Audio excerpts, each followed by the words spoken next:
What I want to prove to you is that the problems of yesterday are the same problems of today, but in different scenarios and different people in a different culture. And we have to ask ourselves, how did the initial design of the U.S. government structure itself? But we must ask, to benefit whom? So let's dive a little bit into this question. And let me know what you think. What was the purpose of creating the Constitution and the government? To favor whom? To help whom? During this time, when this was being formed, you need to have, in order to have a property, you had to have property qualifications. What were those qualifications? For example, only white males could vote, restricting power to the wealthy, landholders, and merchants. And we're not talking about interracial. We're talking about among the same race, a division of power. And that we have the 3/5 compromises that gave Southern slave-owning elites disproportionate representation in the House of Representatives. I guess we can call this privileges, such as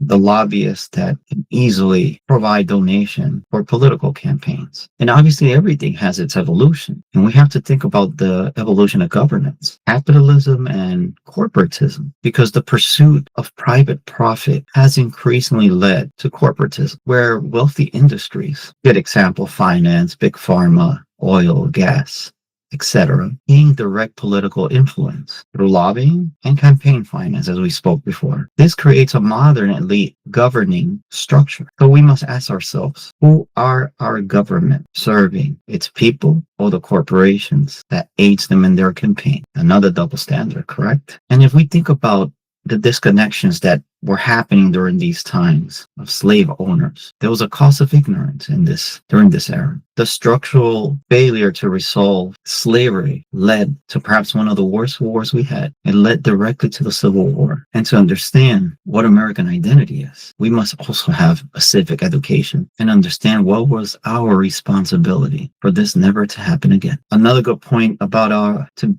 understand our American identity is to understand the Constitution Creed. What were the structural mechanisms put in place to insulate policy from popular will? For example, the Bill of Rights was added to guarantee liberty. We also have to look at the Electoral College, which insulated the presidency from direct popular vote, preventing the so-called mob rule by non-propertied classes. We also have the indirect Senate election. Before the 17th Amendment in 1913, senators were selected by state officials, ensuring they only answer to elites, state-level political interests. So what is it that we're seeing here about our Constitution is that it's always going to be imperfect. And think about this. If the law was clear, there will be no need for attorneys and lawyers, because it will be just black and white, straight like an arrow. But because it's so complex, we have to create more amendments and more rights and more bill to balance the unfair and fair rules that we abide by. Let's think about,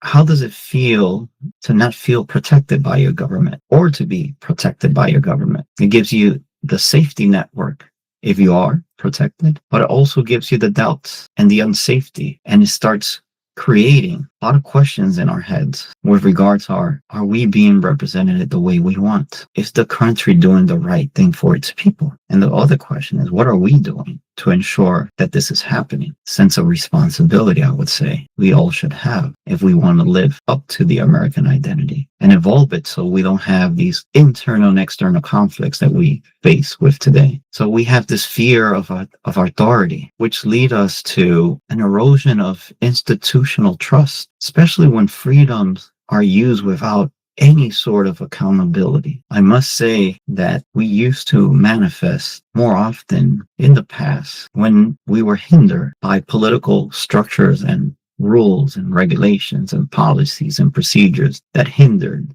all of us. Today, that passion to make things right is at its bare minimum, unless it hits you. And when it hits you, that's when it becomes a problem. While it doesn't, we just stay quiet. And I do not believe that is true American identity, because we, for sure, are fighters and we fight for justice. That's our identity and dignity and truth and love and unity and doing what's fair, but overall choosing grace for one another. And we also have to understand that There was a lot of migration happening during these times as we were speaking. It's prejudice and legal exclusions. Let's see what that looked like. I asked myself the other day as I was researching all of this, what common fear drove new immigrants to discriminate against who came after them? And perhaps I was thinking to myself, could it be similar? So I started to investigate a little bit more. And during one of the biggest immigration drives were famine, and specifically the Irish potato famine, which drove thousands of Irish to come and immigrate to the United States. Another big reason was poverty and persecution. And if we look at the common threads and the behaviors of why people leave their country to seek a better opportunity, it is the same as before. Perhaps what changes is the setting, that at that time, there were no migration laws, or they weren't strict migration laws. And we can see that there was discrimination with the migrants that were already here against the ones that just came off the ships. And once more, it's fear that makes us unreasonable and without any doubts makes us secluded. So the Irish brought a lot of, most of them from Catholic backgrounds, a lot of Germans and Scandinavians. By 1860, 13% of the U.S. population were foreign born. And we see that, I'm pretty sure at that time there was a reactive nativism. And similar to what we live today, right? The fear of economic competition, the fear of safety, the fear that we don't know these individuals and their culture. And that, as a matter of fact, during that time, it led to the Know Nothing movement, which were violent anti-immigrant politics. What does this tell us? That this demonstrates the constant fear of changes in diversity and culture used by one group to exclude the other, like if was the new one better than the one that is coming, forgetting that there were once the one coming before reciting, which leads us to the Industrial Revolution, the Industrial Crucible. And this is where we also have the Chinese labor. We should ask ourselves, how did the Chinese labor start, and how did the U.S. legally codify the exclusion of an entire group while profiting from their labor? And I just want to talk facts. 15 to 20,000 Chinese immigrants. They built 90% of the Transcontinental Railroad that we use today. And it's staggering because now we see the growth of U.S. population foreign born by 1910, up 14.7%. And although the Chinese and many Asian that work on these railroads sacrificed their lives during the heat, the winter, to create one of the biggest networks in the world, which, let's think about the benefits are our economy, having trains go from one coast to another. And yet, Asian identity was defined as a non-assimilable foreigner by law, very similar to the immigrants that are here today, seen as undesirable, but yet we benefit from their labor. Just think about when you order your Amazon package, person that might be delivering it to you might be similar to the Chinese or Asians that built the railroad system. Whenever you take a ride on your train, hopefully you can remember that was built with a lot of sweat, tears, and blood. Let's not forget our real heritage and our real identity. And it's very visible. The fear of labor costs has always been an issue. During this time, it led to the permanent economic precedent of exploiting non-white immigrant labor. And it's so staggering because in 1882, there was a Chinese Exclusion Act. That's right, an Exclusion Act. Asian people were targeted. They were the Latin American people of that time. But yet today, they have integrated their culture, their diversity, their food into our country, and they're not seen as any less of American as they were once renounced because of how they look and where they came from. It is sad to see that we have discriminated to favor a group or groups that take advantage of those in need. That is not what our American identity is about. But it's sad to see that the behaviors repeat itself through the centuries and through time. This is why for a long time there was civil rights manifestation, forcing inclusion. People got tired of being slaves. People got tired of being treated unfairly. because of how they look, because of their origin, their race. And I asked myself, during that period where most migrants stay quiet to fit in with the societal norms, what was the cost of the century-long silence of moderate citizens? And we see huge victories, especially in 1965, which was a game changer for us. We fought for freedom of expression. We fought for freedom to vote. And the voting acts, right acts of 1965 changed the way we vote.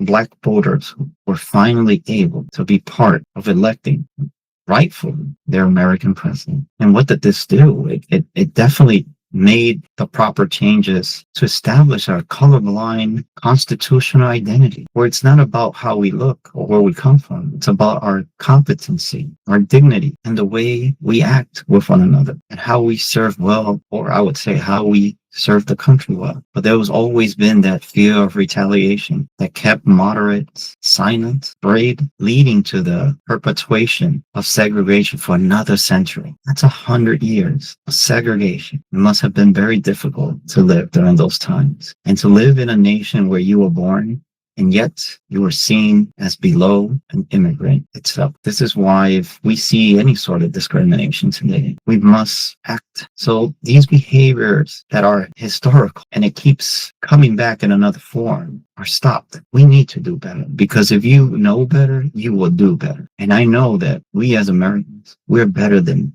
the discrimination, than the biases. We are brave enough to solve very unique and difficult problems if we only seek to understand a little better. And instead of defending ourselves with responses or believing that our ideas are better than others, is to listen to understand and ask questions if things are not clear. And if there's a discussion that is not going anywhere, just keep walking. Be prudent and courteous. These two things lead to better outcomes than fighting and believing that you're right.